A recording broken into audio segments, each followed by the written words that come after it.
हम बसवा कल्याण के मुसलमान, खास करके मस्जिद अलमास के मुसल्लियान इस जुमा अपने हाथ पर काली पट्टी बांध करके all India Muslim personal law board की अपील पर लब्बैक करके नमाज पढ़ चुके हैं।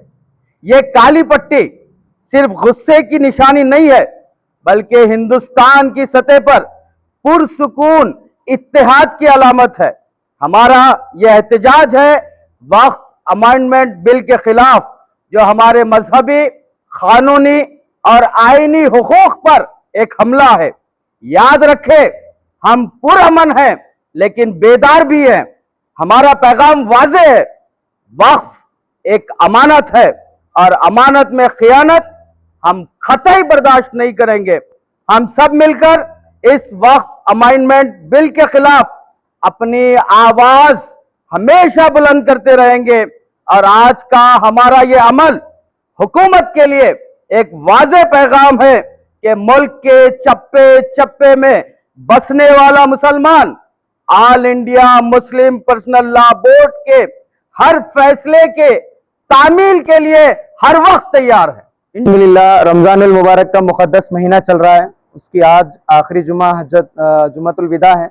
इस मौके पर आप हमारे हाथों में देख सकते हैं कि हमने ब्लैक बैंड्स बांधा हुआ है और ये सिर्फ यहाँ सिर्फ बसवा कल्याण में नहीं है, बल्कि बसवा कल्याण, कर्नाटका, इंडिया के जितने भी स्टेट्स हैं वहाँ के सभी मसाजिद में सभी मुसल्लियान ने ये ब्लैक बैंड बांधा है और ये प्रोटेस्ट की अलामत है। हम यहाँ पर प्रोटेस्ट कर रहे हैं सेंट्रल गवर्नमेंट के खिलाफ, जिन्होंने वक्फ अमेंडमेंट बिल लाया है जो कि बिल्कुल भी अनकॉन्स्टिट्यूशनल है और मुसलमानों के अपने जो पर्सनल राइट्स हैं उनके खिलाफ जाता है।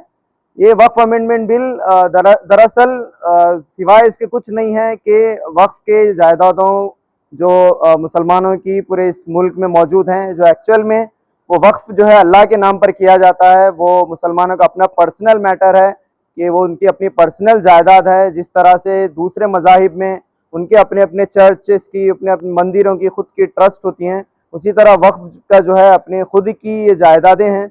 वक्फ अमेंडमेंट बिल लाना इसके सिवा कुछ नहीं है कि किसी के पर्सनल मैटर्स में झांकना है। तो हम यहाँ पर एज ए प्रोटेस्ट के तौर पे ये ब्लैक बैंड बांधे हुए पूरा इंडिया भर में, और ये बात भी हम कहते हैं कि हम ये प्रोटेस्ट हमारा आखिरी नहीं है, ये हमारी शुरुआत है।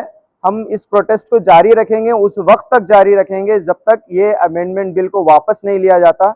हम पुरजोर तरीके से, पुरअमन तरीके से, जो कॉन्स्टिट्यूशनल कानून के दायरे में रहकर जो जिस तरीके से एहतजाज कर सकते हैं वो एहतजाज करेंगे।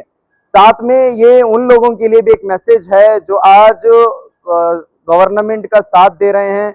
कभी वो मुसलमानों के वोट्स हासिल करने के लिए उनके घर पर जाते हैं, उनकी जगह जाते हैं, लेकिन जब ये वक्फ अमेंडमेंट बिल आया है तो याद रखना चाहिए आंध्र प्रदेश के सीएम को भी और बिहार के सीएम को भी कि अगर आप इस वक्फ अमेंडमेंट बिल में आप अपना साथ देंगे तो मुसलमान आपको पूरी तरह से छोड़ देंगे, आपको कोई वोट नहीं मिलेगा, कुछ नहीं मिलेगा। तो एक सीधा सीधा सिंपल एक प्रोटेस्ट है कि वक्फ अमेंडमेंट बिल के खिलाफ इसको वापस लिया जाए, और ये प्रोटेस्ट जो है पुरअमन प्रोटेस्ट कंटिन्यूसली पूरे मुल्क में जारी रहेगा कि मुस्लिम पर्सनल लॉ बोर्ड का अपना एक इनिशिएटिव है जो कि पूरे मुल्क में चल रहा है। मैं इतनी बात कहता हूँ। Thank you.